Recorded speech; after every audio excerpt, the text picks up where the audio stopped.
大家好，欢迎回到跨时空的流浪者之歌。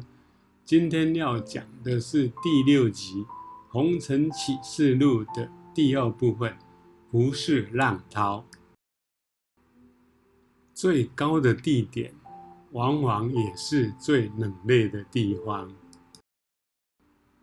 在前集中，我们提到，辛克莱告诉玛丽安娜，他所转世的修行者悉达多学习经商后，夜光茶及疫苗事业让他成为商业巨星，而他也学到了陆华浓的爱之艺术。事业成功后的悉达多开始住在自己美轮美奂的豪宅，也有一批高素质的仆役，也有自己的管家戴威。这时的悉达多学会了享受锦衣玉食、良酒，在曼妙歌舞中与美女们嬉戏，以及使用权力。时光在俗世生活的浮浮沉沉中流逝着，悉达多渐渐地觉得自己大大的优越于其他人，人们都是低下的凡夫俗子。当然，陆华浓依旧是他的情人老师。有一天与他相聚时，陆华浓不经意地问起大觉世尊。悉达多说，我们一般人就像树叶一样，成长在树枝上，受到风雨的滋润与拍打，时候到了便会离开树枝，飘落到地上，最后默默地化为尘土。然而有很少的人会像天上的星辰一样，循着一定的轨道运行，不会受到风雨的影响，有自己的目标与道路，也给下面的人们一些指引与希望。而世尊就是这样的人。你呢？陆华浓问着。悉达多喃喃地说，我曾经是有想成为星辰。不久，悉达多的事业又有辉煌的发展。有群善于投资与经营的国际团队找上他，成立了国际创投公司，在全世界投资有高潜力的新创事业，或者收购经营有困难的公司，加以改造，等业绩好了以后再高价出售。于是悉达多的事业像百花一样的在世界各地盛开着。然而有一天下午，悉达多去看陆华浓时，不经意地看到他的素颜，也发现了他这位老师挚友也是爱人的眼角已有了鱼尾纹。他也不时会流露出淡淡的哀愁与疲倦。赶紧梳妆打理后的他，也要求悉达多要多跟他讲一些世尊的事迹和他所传的福音。陆华浓也祈愿着，有一天我也要捐出我的庄园，到他那里去修行。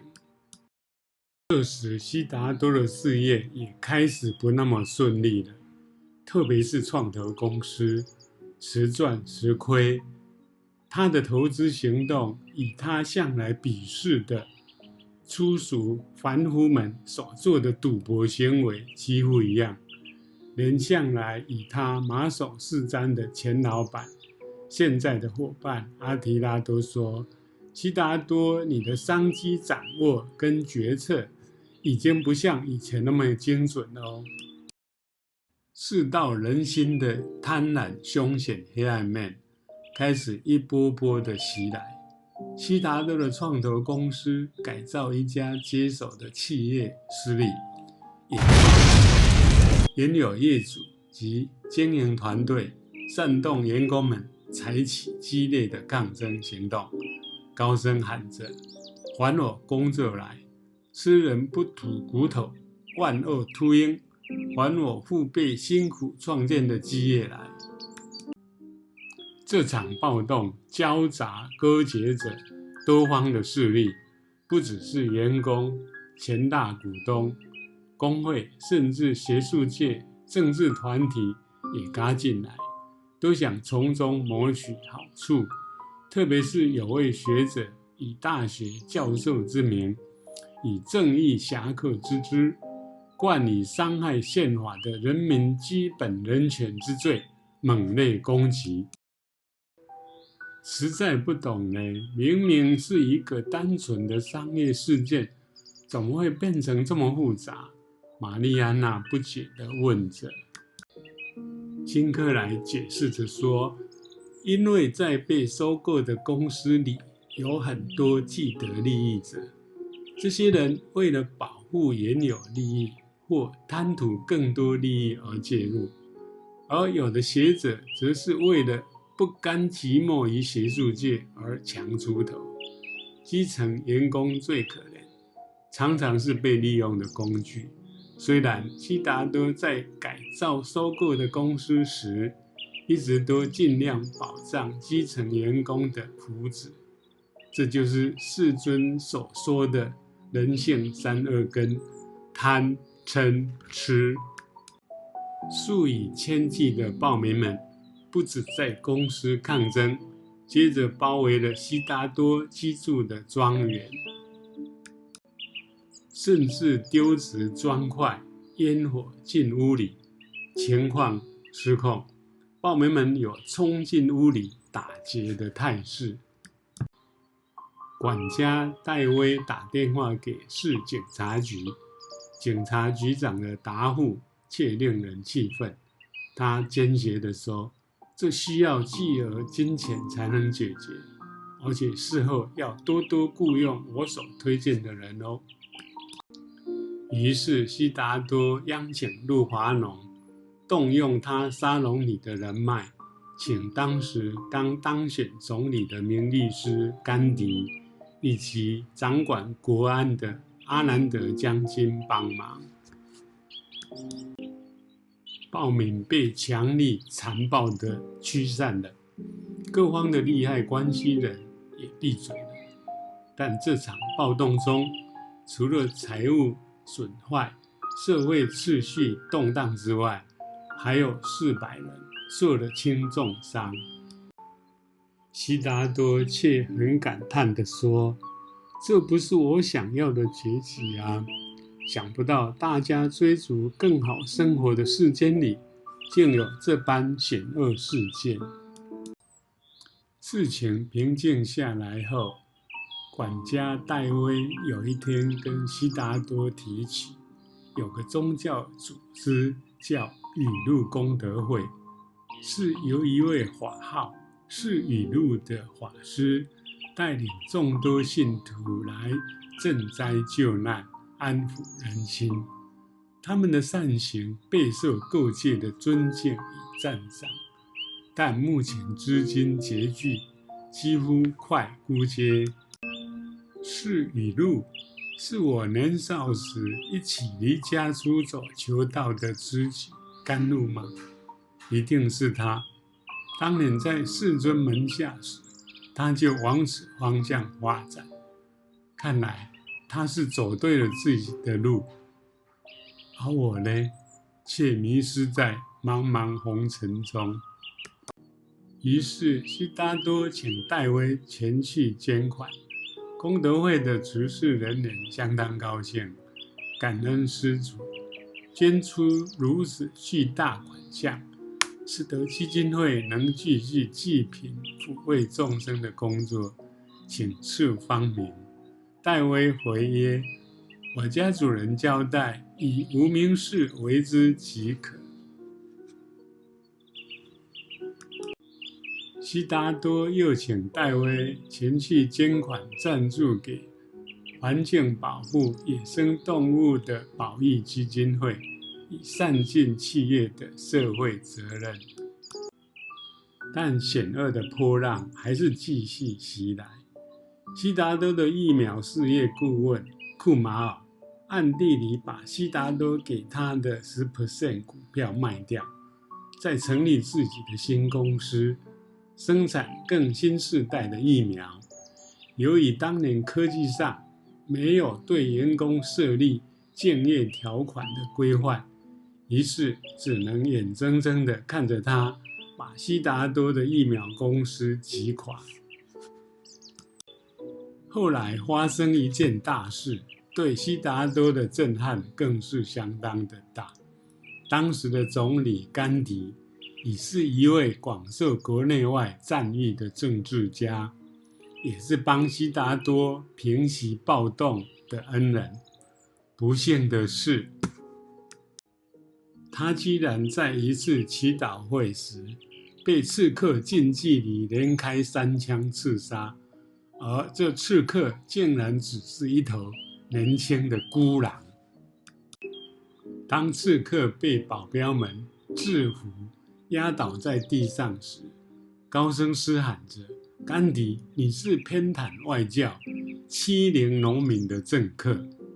而当甘迪倒下时，嘴巴喃喃地念着：哎，我的神啊，怎么会是这样？几国为他哀悼，国际权贵也纷纷前来吊唁。众人将甘迪的自由、平等、博爱信念手册放进棺中，并祈祷此信念能长存于人世间。这个事件让悉达多再三的深层思索着：以服务众生当事业是对的吗？人们不论富贵贫贱，都可能是不可靠的。即使收受了你的帮助，终究还是可能因或大或小的因素或利益而背叛的。刺杀甘地的人是这样，而我的员工们、创业伙伴们不也是这样吗？于是悉达多又想起有一次跟陆华农提到年轻时想成为星辰的旧梦来。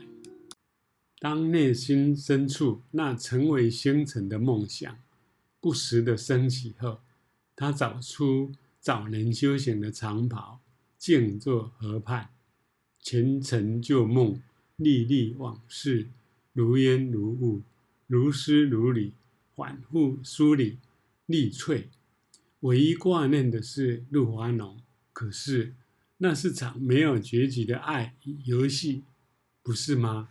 是离开的时候了，也是在清晨，孤单的挥别了繁华，没有留下只字片语。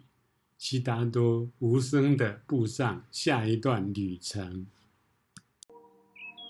当陆华农获知悉达多消失的消息后，他并不感到意外，只是至今北后，夜若星稀，人未眠。我的爱人啊，多愿妾室朝阳永照君，无心君之火。勤做与君初遇时的冥想，努力试图将这段情化作云烟，可是又常常感觉到好像他又回来茶宅读书，不过一定神也都只是一盏孤灯而已。不久，陆华农的肚子渐渐大了起来，那是最后一次跟悉达多相聚时的结晶。日后要怎么样来对孩子叙述他的父亲呢？于是他从此关闭了沙龙。